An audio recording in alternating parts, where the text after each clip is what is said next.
दिल्ली में जुटे देश दुनिया के नेता न सिर्फ आकर के यहाँ व्यवसायिक बातें कर रहे हैं, G20 में हिस्सा लेकर के अपने अपने देश के बारे में, उन प्रोग्राम्स के बारे में चर्चा कर रहे हैं जिनसे उनका देश आगे बढ़ सके। इसके अलावा भारत में जो व्यवस्था की गई है उसके मुताबिक वहाँ से आए हुए नेता भारत की संस्कृति से भी रूबरू हो रहे हैं, चाहे वो मंडपम के बाहर लगी हुई नटराज की मूर्ति हो या फिर जहां प्रधानमंत्री नरेंद्र मोदी सबके साथ फोटो खिंचवा रहे थे वहां पे पीछे बैकड्रॉप में लगा हुआ कोणार्क मंदिर का वो चक्र हो, या फिर शाम को राष्ट्रपति द्रौपदी मुर्मू के साथ हुई फोटो सेशन में पीछे नालंदा का बैकड्रॉप हो। ये वो ऐतिहासिक चित्र हैं जिनके बारे में दुनिया आज रूबरू हो रही है। नमस्कार, मैं हूं कुलदीप द्विवेदी और आप देख रहे हैं वन इंडिया हिंदी। दरअसल आज G20 शिखर सम्मेलन का पहला दिन था और इस सम्मेलन में अमेरिकी राष्ट्रपति जो बाइडेन, ब्रिटेन के प्रधानमंत्री ऋषि सुनक, कनाडा के प्रधानमंत्री जस्टिन ट्रूडो, फ्रांस के राष्ट्रपति इमैनुअल मैक्रोन समेत कई बड़े देशों के लीडर्स और प्रतिनिधियों ने प्रधानमंत्री नरेंद्र मोदी के साथ प्रगति मैदान में मुलाकात की। भारत मंडपम में मुलाकात हुई और G20 के कार्यक्रम के पहले प्रगति मैदान में भारत मंडपम में जहां वैश्विक नेता इकट्ठा हुए थे, सभी ने भारतीय कला संस्कृति के प्रतीक योग, कोणार्क चक्र, नटराज की प्रतिमा वहां देखी गई। इसके अलावा मंडपम के बाहरी नटराज की एक भारी भरकम मूर्ति लगाई गई। वहीं बैकड्रॉप में नालंदा से लेकर कोणार्क चक्र तक था। इसके बारे में प्रधानमंत्री ने जो बाइडेन से लेकर अन्य नेताओं को ब्रीफ भी किया। पीएम मोदी यहां विदेशी नेताओं के साथ तस्वीरें खिंचा रहे थे। वहीं बैकग्राउंड में एक बड़े पर्दे पर बड़े पहिए के रूप में कोणार्क का चक्र दिखाया गया था, जो उड़ीसा में बना हुआ है। G20 समिट में प्रदर्शन करने के कई अहम मायने।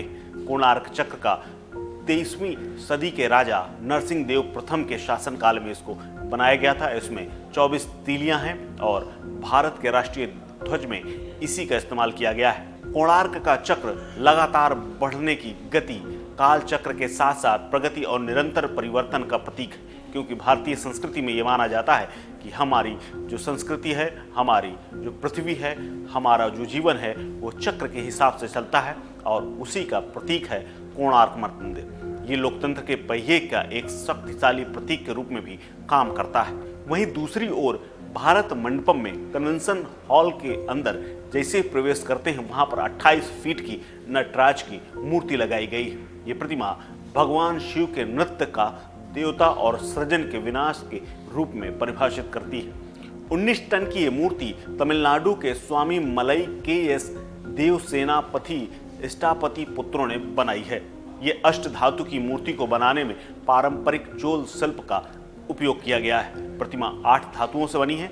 इसमें लगभग 82% तांबे का प्रयोग किया गया है और 15% तांबा, इसके अलावा 3% सीसा और सोना, चांदी, टीन और पारा इस्तेमाल किया गया है। भारत मंडपम में नटराज की प्रतिमा लगाने के पीछे धार्मिक और ऐतिहासिक दोनों कारण हैं। दरअसल नटराज के ये स्वरूप शिव के आनंद तांडव का प्रतीक है। नटराज की प्रतिमा में आपको भगवान शिव के नृत्य मुद्रा नजर आएगी, साथ ही पांव से दानवों को कुचलते हुए नजर आते हैं। ऐसे में शिव के स्वरूप को बुराई के नाश करने और नृत्य के उत्साह के साथ सकारात्मक ऊर्जा देने का संकेत है। ऐसे में यहाँ आने वाले सभी मेहमानों को ये प्रतिमा ब्रह्मांडीय ऊर्जा, रचनात्मकता और शक्ति के मिश्रण के रूप में प्रदर्शित की गई। वहीं दूसरी तरफ राष्ट्रपति द्रौपदी मुर्मू के साथ डिनर के दौरान उनके पीछे जो बैकड्रॉप लगाया गया था वो नालंदा, बिहार का लगाया गया था, जहां पर कभी देश दुनिया से लोग ज्ञान प्राप्त करने आए थे। लेकिन नालंदा को एक शासक ने जला दिया था और बताते हैं कि उस दौरान लाखों किताबें कई महीनों तक जली थी। यानी नालंदा जो कि ज्ञान का केंद्र था उसको भी परिभाषित किया गया है। इस खबर में फिलहाल इतना ही। अपडेट्स के लिए बने रहिए वन इंडिया हिंदी के साथ। नमस्कार।